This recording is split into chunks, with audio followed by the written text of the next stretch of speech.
சற்று முன் கிடைக்கப்பெற்ற மிக முக்கியமான செய்தி ஒன்று வெளியாகி உள்ளது.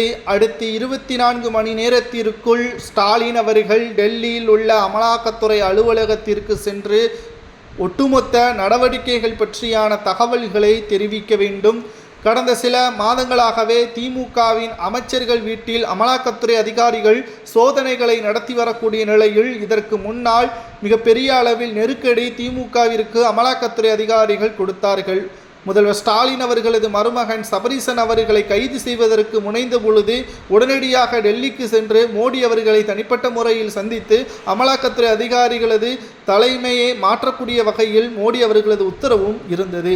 ஆனால் இரண்டாவது முறை மீண்டும் தமிழகத்தில் திமுகவின் அமைச்சர் ஐ பெரியசாமி அவர்கள் உட்பட பல்வேறு இடங்களில் சோதனைகள் நடத்தப்படக்கூடிய நிலையில் விசாரணைக்காக ஸ்டாலின் அவர்கள் டெல்லிக்கு அழைத்து செல்லலாம் என்றும் அதற்கு முன்பாக 24 மணி நேரத்திற்குள் மோடி அவர்கள் டெல்லிக்கு ஒட்டுமொத்த பயணத்தை மேற்கொள்ளக்கூடிய வகையில் ஸ்டாலின் அவர்கள் டெல்லியில் சென்று ஒட்டுமொத்தமாக திமுகவிற்கு ஆதரவாகவும் மோடி அவர்களிடம் மன்னிப்பு கேட்கக்கூடிய வகையிலும் ஸ்டாலின் அவர்களது பயணம் டெல்லிக்கு அமையும் என்ற தகவலும் கிடைக்கப்பெற்றுள்ளது.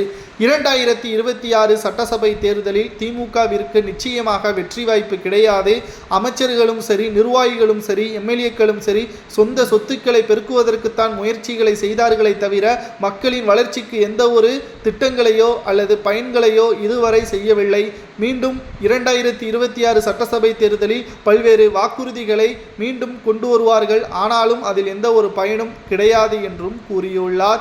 எடப்பாடி பழனிசாமி அவர்கள் விசாரணைக்காக டெல்லிக்கு உதயநிதி ஸ்டாலின் உள்ளிட்ட பலரும் செல்வார்களா அல்லது ஸ்டாலின் மட்டும் டெல்லிக்கு செல்வாரா என்பதை பொறுத்து இருந்து பார்க்கலாம். 2021 சட்டசபை தேர்தலுக்கு முன்பாக தமிழகம் முழுவதும் சுற்றுப்பயணம் மேற்கொண்டு ஸ்டாலின் அவர்கள் மேற்கொண்ட அரசியல் பிரச்சாரம்தான் அவரை வெற்றியை ஏற்படுத்தியது. ஆனால் ஆட்சி அதிகாரத்திற்கு வந்த பிறகு ஒட்டுமொத்த ஊழலின் தலைமையாக திமுக இருப்பதாகவும் கிட்டத்தட்ட 24வது முறையாக அமலாக்கத்துறை அதிகாரிகள் சோதனைகளை திமுக சார்ந்த நிர்வாகிகளிடம் நடத்தியுள்ளனர்.